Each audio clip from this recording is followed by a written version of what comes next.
نو چې ته داسې خبرې کوي عوام خو خود دا خبرې مني هغه به وایي چې هو یاره پیریان خو ډېر خراب خلک. پیریان څه شي؟ پیریان هغه بې غیرته مخلوق دی چې موږ الله پیدا کو ملایکو دا په کوتکو والو غرونو ته وشاړل. پیریان هغه مخلوق دی چې موږ په کوم ځای کې وو هغه ځای کې دا ټینګېدی نه شي. یوه لطیفه لیکلې ده چې سلیمان علیه السلام ته ماشي راغلل ورته وی چې د هوا نه موږ ډېر تنګ یو. هغه ورته وی چې خیر خدای ولې څه چل دی؟ وی چې دا الله دوسته چې کوم ځای کې موږ وو دا را باندې راشي اوسته مو یوسي یوموسي. ورته وی چې ښه تاسو په دې زما په دې تخت باندې کښېنئ زه هوا را غواړم دا څنګه تاسو تنګئ؟ نو هوا چې تخت ته راغله او دا یې لړه کړه. نو چې کوم ځای کې هوا وي هلته ماشی کلته چې انسان یې هلته پیری نشي راتلی. هغه انسان له راځي چې هغه ټوله ورځ په کور کې د پیریانو خبرې کوي او پیریانو داسې وکړل. قرآن کې سوره جن په پښتو ترجمه کې وګوره. پیریان وایي چې موږ د انسانانو نه یریدو خو چې کله مو دوی واورېدل چې دوی موږ باندې پناه نیوله نو موږ ته پته ولګېده. هغه د هغه خبره ده. هغه بجلیګر مولانا دی الله وبخي هغه وایي چې اجړاګانو مسلط کړی و چې دا خل ډاکې اچوي موږ یې ولې نه اچو. نو یو ځای کې کېناستل چې ډاکه اچو اجړاګانو لار نیولې ده.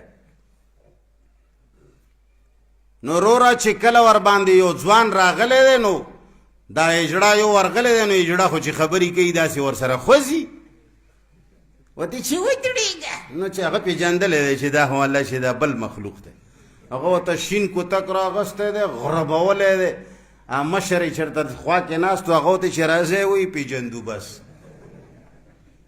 نو پیریان وایي چې کله د دوی په کورونو کې او په مجلسونو کې موږ خبرې واورېدې نو علم وپېژندل چې دا خو ډېر د خړوس زامن دي دا خو ډرنو بچي دي. وی بیا پې موږ لوبې شروع کړه.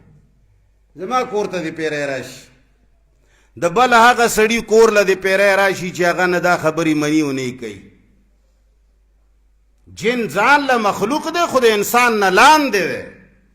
انسان نه یریږي البته باندې خوندونه او مزې اخلي چې کله ته د قرآن او د سنت نه لرې وي ټوله ورځ د هغوی صفتونه کوي. پیری راغو پیري داسې وکړه. ما تاسو ته یوه خبره کړې وه چې که چېرې د یو بدرنګ نه بدرنګ سړي صفتونه د زړې نیا په مخ کې شروع کې نو کیدای شي نیا دې په هغه زړه سړي میینه شي. نه ده داسې؟ ته ورته ټوله ورځ صفتونه کوه چې یاره پلاني ځای کې یو سړی دی اوهو داسې پړکېږي تک تور دی لکه تباخی خو داسې پړکار کوي ښایسته دی. قسم په خدای چې زړه نه زړه ښځه به وایي چې دا خو مې لیدلی وی دا څنګه شی به وي چې دی وایي چې داسې دی او داسې دی. نو ته چې ټوله ورځ د پیریانو صفتونه کوي د عاملانو صفتونه کوي ټوله ورځ د دې دیوانانو خبرې کوي هلته ښه پیری وه دلته پیری و دلته پلانی شی و ستا زامن یې اوري نو ستا بچي چې واوري چې لوی شي هغه ستا په شان شیان هغه ته چې څوک وایي چې هلک پیدا شوی دی او سرو شیونه یې ویلي دي بیا مړ دی هغه یې د ټکه مني ځکه چې تا یې تربیت دغسې کړی دی. مولیان دغسې خبرې کوي کمزورې خبرې نه دي پکار. بهرحال رسول الله صلی الله علیه وسلم فرمایي هغه سړي نه تپوس کوي این ترید چرته اراده لري. خبره مې دې پورې وکړه چې مخکې امتونو کې ملائک راتلل اوس که څوک وایي چې ملائک راغلي دي فلني اورېدلي دي سوچه درو. یاره پیریان راغلل پلني نه سبق وی سوچه درو. یاره جی پیریانو سره فلني عامل خبرې وکړې سوچه درو. دا خوشي خبرې امت دغو خبرو ګمراه. دا مخکې امتونو کې غوا خبرې وکړې کاڼي خبرې وکړې انبیاو په وخت کې دا کیسې وي. اوس یو ټپوس وایي چې ما دا کرامت ښودلی دی چې قرآن او د سنت تابعدار یې موږ دې هسې منو چې نیک سړی چې د قرآن او سنت تابعدار نه یې چې کاڼي در پسې روان وي یاره پلانی سړی په دیوال وختو او خپی پې واړوله دیوال ایسته ورلاندې روان شي. اورېدلي مو دي که نه؟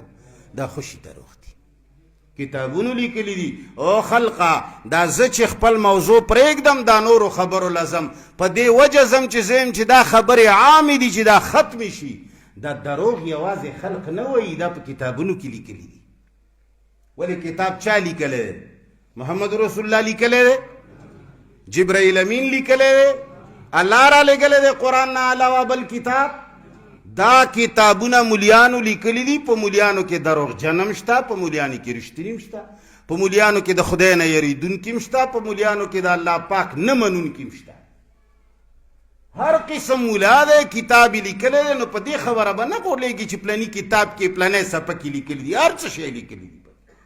اصل شی به دا وي چې قرآن سره برابر وي. قرآن سره برابر نه وي، موږ کتابونه داسې نه منو، سوال نه پیدا کېږي. الله جل جلاله ملائکه ورته وایي څه اراده لري؟ هغه وایي اريد اخلی فی هذه القریه، دی مخامخ کلي کې مې ملګری دی، ورور مې دی اسلامي، هغه له ورځم. هغه ورته وایي هل لک علیه من نعمت تربها علیه، څه ښېګړی در سره کړې ده چې د هغې په بدل ته ورځې ملګرتیا ورسره کوي، دومره لرې مزل کوي. ملایکه ورته څه خیم در سره کړي، څه احسان در سره کړی دی، څه شی در سره کړي دي. لکه نن سبا هم خلق وایي چې یاره چې پلاني کې څه پیدا ده.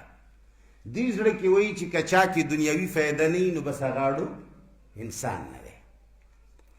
هغه ورته لا هېڅ قسم ته احسان نور نشته غیر انی احببته فی الله، صرف د الله د جل جلاله د وجنا دین د وجنا زاغ سره مینه لرم،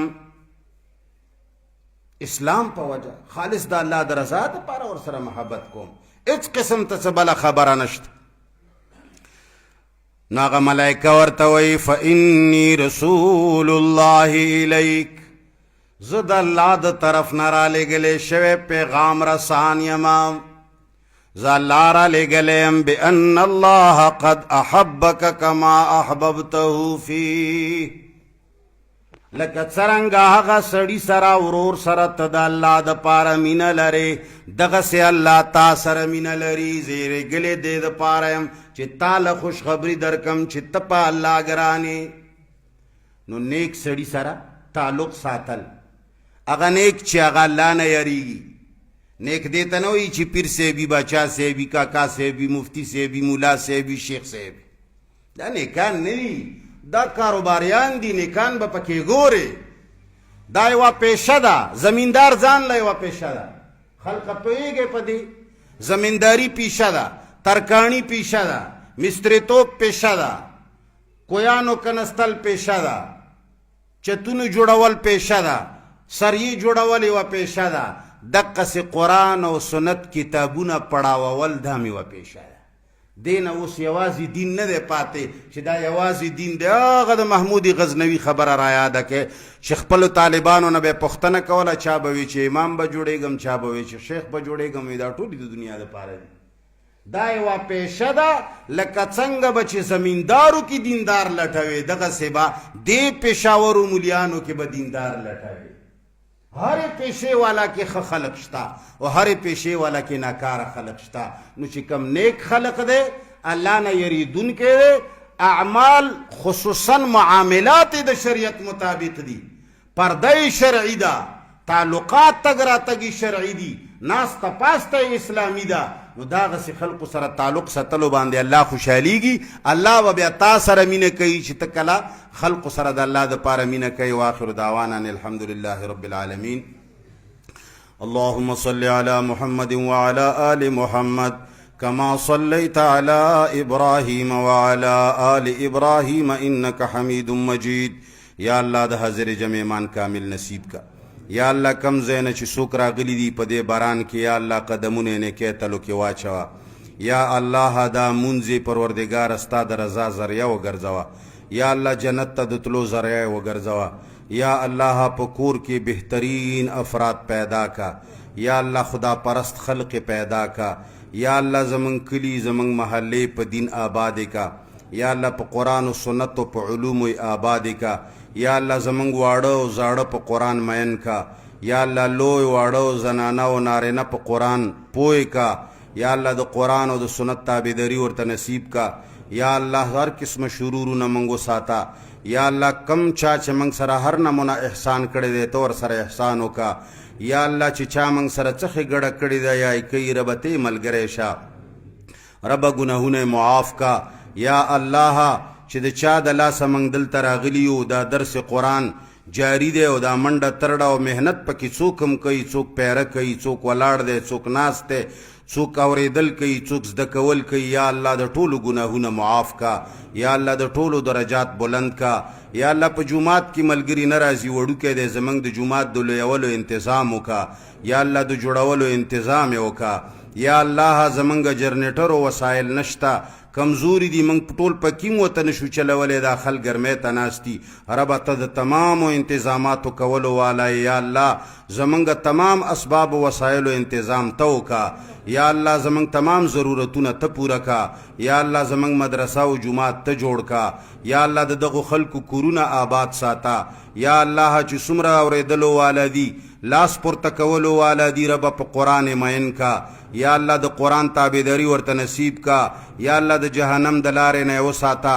یا الله صراط مستقیم باندې روان کا. یا الله زمونږ ملک امن راولا. یا الله تمام اسلامی ملکونو کې امن راولا. یا الله مسلمان د کفارو د پنجې نه آزاد کا. یا الله د کفارو طاقتونه خپل مابین کې استعمال کا. اللهم ربنا آتنا فی الدنیا